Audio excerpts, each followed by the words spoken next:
Hello everyone, स्वागत है आप सभी का मेरे चैनल द डिवाइन टैरो में। कैसे हैं आप सब? उम्मीद करती हूँ सब हैप्पी होंगे, पॉजिटिव फील कर रहे होंगे, पॉजिटिव सोच रहे होंगे। मैं हूँ भारती सिंह। आज हम लोग करने जा रहे हैं टैरो कार्ड रीडिंग, जिसमें हम देखेंगे 3 घटनाएं जो घटित होकर रहेंगी आपकी राशि में दिसंबर के महीने में। इस रीडिंग को sun sign, moon sign, rising sign, date of birth नाम के अनुसार जैसे चाहे वैसे देख सकते हैं। ये कम्प्लीटली आपकी चॉइस है। अगर आपको अपनी राशि नहीं पता, डिस्क्रिप्शन बॉक्स में वीडियो के ठीक नीचे मैंने आप लोगों के लिए डिटेल्स डाल दी हैं, आप चेकआउट कर सकते हैं। ठीक है। किसी भी और जानकारी के लिए, पर्सनल रीडिंग की जानकारी, मेरे कोर्सेज की जानकारी या ब्रेसलेट रिलेटेड जानकारी के लिए आप डिस्क्रिप्शन बॉक्स और स्क्रीन पर चेकआउट कर सकते हैं। वीडियो पसंद आने पर लाइक, शेयर, सब्सक्राइब करें। और यस, ये रीडिंग जेंडर स्पेसिफिक बिल्कुल नहीं है, इसलिए थी था स्त्री पुरुष पे फोकस ना करें। आपको अच्छे से पता है आपका जेंडर क्या है, इसलिए कंफ्यूज होने की जरूरत नहीं। इसलिए सिर्फ और सिर्फ एनर्जीज पे फोकस करें। ये रीडिंग जो है मैं आप लोगों को कहूँगी बेस्ट क्या रहेगा, बेस्ट आप मून के हिसाब से, मून साइन के हिसाब से देखें तो ज़्यादा अच्छा। वरना अगर आपको अपने डेट ऑफ बर्थ के हिसाब से देखना है या नाम के अनुसार या किसी और तरीके से, तो आप देख सकते हैं। ठीक है। Let's start with the reading. शुरू करने से पहले मैं आपको बता दूंगी, अगर आप लोग मेरे को सोशल मीडिया प्लेटफॉर्म्स जैसे कि इंस्टाग्राम वगैरह और आप लोग फेसबुक वगैरह पे मुझे फॉलो नहीं कर रहे हैं तो जल्दी फॉलो कीजिए, बिकॉज वहाँ पर भी मैं आप लोगों के लिए वीकली पोस्ट और बहुत सारे पोस्ट डालती रहती हूँ। ठीक है।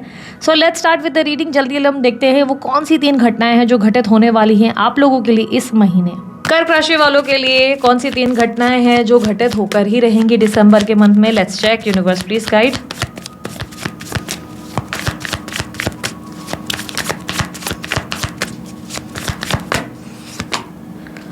Eight of pentacles, 2 of cups. कर्क राशि वालों, इस टाइम फ्रेम में आप अपने ऑक्यूपेशन और अपने करियर पे ज़्यादा ध्यान देने वाले हैं। इस मंथ में आप ऐसा दिख रहा है कि सडनली अपने इमोशनल साइड का बटन टर्न ऑफ कर रहे हैं। लेट्स से अब तक आपके लिए ना लव लाइफ, रिलेशनशिप, पार्टनर, घर वाले, हर चीज़ आपके लिए बड़ी महत्वपूर्ण रही। हर चीज़ आपके लिए इंपॉर्टेंट रही। इस मंथ आप अपने आप को ना इमोशनल एनर्जी से स्विच करके सडनली जो है उस एनर्जी में आ रहे हो जहाँ पर आप सोच रहे हो कि नहीं, I should focus more on my goals. मैं अपने गोल पे ज़्यादा ध्यान दूँ, मैं अपने करियर पे ज़्यादा फोकस करूँ, मैं अपने आप को एक स्ट्रॉन्ग पर्सनालिटी बनाऊँ, मेरे फाइनेंसेस स्ट्रॉन्ग होने चाहिए।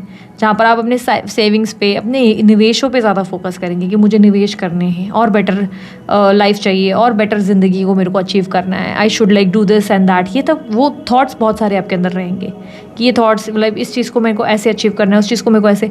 यहाँ पर क्लियरली आप अपने गोल्स, अपने ड्रीम्स और डिज़ायर्स पे ज़्यादा फोकस करोगे। इस मंथ आपके लिए इमोशंस की कोई वैल्यू नहीं होगी। आप अपने इमोशंस को वैल्यू, बिकॉज आपको ऐसा लग रहा है कि इमोशनल चीज़ें आपको लॉन्ग टर्म के लिए आगे नहीं ले जा सकती। वो आपको अकेलापन ही महसूस कराता है। जब भी कोई रिश्तों में आप इन्वॉल्व होते हैं, आप अकेले महसूस करते हैं खुद को, जिसकी वजह से इस मंथ आप ऐसे हैं कि नहीं, मेरे को अपने काम पे ध्यान देना है, मुझे अब इन सब चीज़ों में नहीं पड़ना है। ठीक है।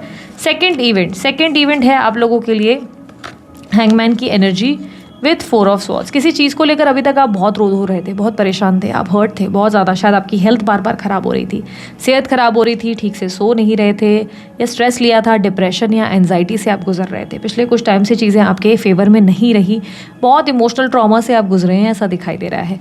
इस मंथ आप उस एनर्जी में रहेंगे जहाँ पर आपको लगेगा जो होता है अच्छे के लिए होता है, मेरे साथ जो हुआ अच्छा हुआ, वो नहीं होता तो मैंने अपनी लाइफ में कुछ सीखा ही नहीं होता।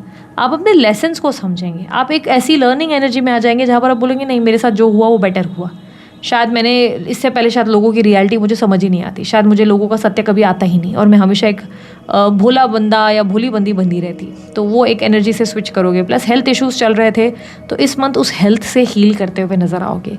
इस मंथ उस सेहत की प्रॉब्लम से, उस नींद की प्रॉब्लम से, डाइजेशन के इश्यूज़ से आप बाहर होते हुए, यानी कि अपने आप को इम्प्रूवाइज़ करते हुए नज़र आओगे। मोस्टली ऐसे चांसेस है कि आपकी हेल्थ इंप्रूव होने के लिए आप मेडिसिन्स तो नहीं लेने वाले। क्लियरली ऐसा दिख रहा है कि आप मेडिसिन्स नहीं लेंगे, बल्कि कोई नेचुरल मेथड आप इस्तेमाल करने वाले हैं, जैसे कि कोई आयुर्वेदिक दवाइयाँ या कोई ऐसी चीज़ें जो लाइक नेचुरली, जैसे ग्रीन ग्रास पे चलना, मेडिटेशन बहुत करना या योगा या ब्रीदिंग एक्सरसाइजेस, आप ऐसी चीज़ों से अपनी हेल्थ हील करने वाले। कोई मेजर ऐसा नहीं लग रहा है कि डाइट वाइट चेंज करेंगे या आप बहुत ज़्यादा एक्सट्रीमली इन्वॉल्व हो जाएंगे, ये करना है वो, ऐसा कुछ भी नहीं होगा। बहुत ही स्मूथली, कामली, मतलब लाइक नेचर में रहकर, इवन आयुर्वेद का इस्तेमाल कर करके आप धीरे धीरे खुद को हील कर रहे हैं। तो इस मंथ आपकी हेल्थ में पॉजिटिविटी आएगी। प्लस अगर आपके साथ चीज़ें गलत हुई हैं, पास में डिप्रेस्ड हुए, इमोशनली आप स्ट्रेस्ड आउट रहे, तो इस मंथ आपके अंदर वो पीस रहेगा और पॉजिटिविटी रहेगी जहाँ पर आप बोलोगे जो होता है अच्छे के लिए होता है, इससे बेस्ट कुछ हो ही नहीं सकता। अगर ये नहीं हुआ होता तो शायद मैंने अपनी लाइफ में कुछ समझा ही नहीं होता, सीखा ही नहीं होता। ठीक है। Third event 10 of cups with 7 of wands. शादी से शायद कल तक आप दूर भाग रहे थे, शायद आप शादी नहीं करना चाहते थे, अगर कंप्लीटली सिंगल हो तो आप मैरिज से दूर भाग रहे थे। इस मंथ आप मैरिज के लिए रेडी हो जाओगे। 10 ऑफ कप्स की एनर्जी रिप्रेजेंट कर रहा है सेलिब्रेशन को।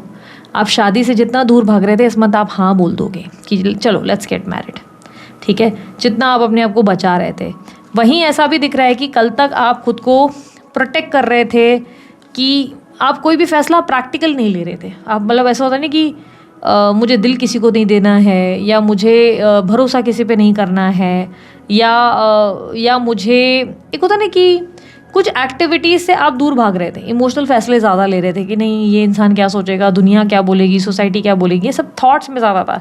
इस मंथ आप जो है ना 10 ऑफ कप्स की एनर्जी में ऐसा दिख रहा है जैसे कंप्लीशन को रिसीव कर रहे हो। अब ऐसे में पता है कभी कभी ऐसी स्थिति बनती है जहाँ पर लोग शादी से दूर भाग रहे हैं और शादी करते हैं, या ऐसा भी होता है कि कभी कभी आप किसी रिलेशनशिप में कोई बंदा हाथ धोकर आपके पीछे पड़ा है या हाथ धो के पीछे पड़ी है और बोल रहा है नहीं मुझे अपना लो। सिंगल्स के लिए ये स्पेशली होने वाला है कि मुझे अपना लो, और आप फाइनली उसके सामने जो है सोचेंगे कि हाँ चलो लेट्स डू इट। लेकिन ये डिसीजन आपका इमोशनल नहीं होने वाला, बिकॉज मुझे ऐसा नहीं लग रहा है कि आप इमोशनल होकर कोई फैसला ले रहे हो। ऐसा लग रहा है कि आप मेंटली प्रिपेयर्ड होकर कि नहीं this is the right thing, I should do this, because ये मेरे फ्यूचर के लिए, मेरी लाइफ के लिए सही रहेगा, ठीक है। एंड बहुत से लोगों को ये भी बताऊँ कि बहुत वेल्दी या किसी रिच फैमिली से आपको रिश्ता आ सकता है इस मंथ। अचानक से कोई बहुत ही अमीर घर से रिश्ता आ सकता है और आपको लगेगा कि ठीक है यार, बंदा वगैरह मुझे इतना ज़्यादा लव में नहीं पड़ना है, लेट्स गेट मैरिड और फ्यूचर अच्छा हो जाएगा, ठीक है। इसमें आज नहीं तो कल तो करनी है, चलो लेट्स डू इट। तो वो वाली एनर्जी में हो जहाँ पर आप बोल रहे हो कि ठीक है मुझे करना तो था ही। अब इस केस में अगर लेट्स से आप अगर ऑलरेडी मैरिड हो तो आप अपने मैरिज में ना कल तक चीज़ें जो है ऐसे लग रही थी कि नहीं मुझे नहीं ट्राई करना, अपने पार्टनर को मनाना ही नहीं, उसकी बात ही नहीं सुननी है। इस मंथ आप सुनना ज़्यादा पसंद करोगे। इस मंथ आप बोलोगे कम, आप सुनोगे ज़्यादा। इस मंथ आपको लगेगा कि ठीक है चलो देखें इनका साइड भी क्या है। और इसका मतलब ये नहीं कि आप जाके सामने वालों से बात कर रहे हो, नहीं, आप बहुत मैच्योर होने वाले हो। इस मंथ आप ऐसे बोलोगे कि नहीं ठीक है, मतलब होता नहीं कि कोई आपसे बात कर रहा है, कल तक आप नहीं सुन रहे थे या आर्ग्यू कर रहे थे। इस मंथ आप ऐसे रहेंगे कि सुन लेती हूँ मैं, सुनोगे, आराम से बैठ के ऑब्जर्व करोगे और फिर आप सोचोगे कि नहीं यार ठीक है, मे बी शायद चीज़ें मैंने ओवर रिएक्ट कर ली या शायद ज़्यादा मिसजस्ट कर लिया। तो आप जो है ना उस चीज़ को ठीक करने की कोशिश करोगे। आई एम नॉट सेइंग कि आप सॉरी बोलोगे या आप गिल्टी हो जाओगे और आप बोलोगे घुटने टेक लेती हूँ, नहीं, क्योंकि मैंने आपको स्टार्टिंग में ही बोला इस मंथ आपका करियर बहुत इंपॉर्टेंट हो जाएगा। आप बहुत प्रैक्टिकल डिसीजंस लोगे, आप हर चीज़ को बहुत प्रैक्टिकली हैंडल करोगे, बिकॉज आपको रियलाइज़ होगा कि इमोशंस की कोई वैल्यू ही नहीं है। जब भी आप इमोशनल हुए, जब भी आप किसी से अटैच हुए, आप हर्ट होकर वापस आए हो। तो इसलिए इस मंथ आप जो भी फैसले ले रहे हो वो दिमाग से ले रहे हो। सो सिमिलरली कोई अगर आपसे बात करने की कोशिश कर रहा है या कोई आपसे माफ़ी भी मांग रहा है तो यू आर लाइक कि आप ध्यान से सुन रहे हो कि वो क्या बोल रहा है, आप ओवर रिएक्ट नहीं कर रहे हो, आप ड्रामा अवॉइड कर रहे हो। अरे ठीक है, सुन रहे हो, आप फिर बोलो हाँ it's okay, but that doesn't mean कि आप उस इंसान पे भरोसा कर रहे हो, नहीं। या उसका मतलब ये नहीं कि आपने घुटने टेके और आप उस इंसान को चेस कर रहे हो, नहीं। यू लाइक कि हाँ ठीक है मैंने माफ़ कर दिया, चलो छोड़ो इस बात को, लेट गो करो।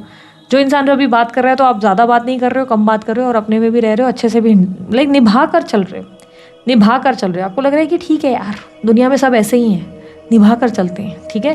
लेट्स सी गाइडेंस क्या है आप लोगों के लिए। गाइडेंस क्या है कर्क राशि वालों के लिए, प्लीज़ गाइड करें universe December month. S of wands with S of pentacle. Guidance है कि न्यू बिगनिंग आपको जो है करते रहना है। अपने अंदर किसी भी तरीके का मन में मलाल मत रखो। ये पॉजिटिव बिगनिंग का टाइम है, आपकी ज़िंदगी की नई शुरुआत हो रही है। एसेस 2 हैं जिसका मतलब न्यू बिगनिंग है। एसेस 2 है जिसका मतलब आप अब एक न्यू वर्जन के साथ बाहर आ रहे हैं। ये जो आपका अवतार है ये बहुत लोगों को हैरान करने वाला है। आने वाले समय में बहुत से लोग शॉक्ड होंगे आपके इस बिहेवियर से, आपका अवतार देख कर कि अरे यार ये इंसान, क्योंकि कल तक एक चुलबुला इंसान था आपके अंदर, हंसी मजाक करना, कुछ भी कहीं भी बोल देना, कैसे भी रिएक्ट कर देना, किसी का गुस्सा एकदम से रिएक्ट करके दिखा देना। पर इस मन से आप जो है सडन मैच्योर हो रहे हैं, सडनली एक न्यू पर्सन बन रहे हैं जो बहुत सोचकर आराम से बात कर रहा है, जो बहुत गंभीर हो गया है, जिसे पता है लाइफ में ठीक है लोग ऐसे ही होते हैं, मुझे बहुत लोगों से डील करना सीखना होगा, ना कि सिचुएशन से भागना है, ना कि मुझे रोना है, धोना है, परेशान होना है, नहीं, मुझे इस चीज़ को टैक्टफुली हैंडल करना होगा, अपने अंदर सब्र लाना होगा, ठीक है। तो बहुत सी चीज़ें आप में चेंज होने वाली हैं, ठीक है। सो यूनिवर्स की गाइडेंस है कि इस पॉजिटिविटी को स्वीकार करो, मन में किसी तरीके का रिग्रेट मत रखो, ठीक है। So this is it. ये थी आप लोगों की रीडिंग अच्छी लगी लाइक शेयर सब्सक्राइब कीजिएगा, ढेर सारा प्यार दीजिएगा। उसके लिए मैंने कोई जानकारी चाहिए डिस्क्रिप्शन बॉक्स और स्क्रीन पर आपको मिल जाएगी। अभी के लिए इतना ही, बाय, टेक केयर, ओम साई राम।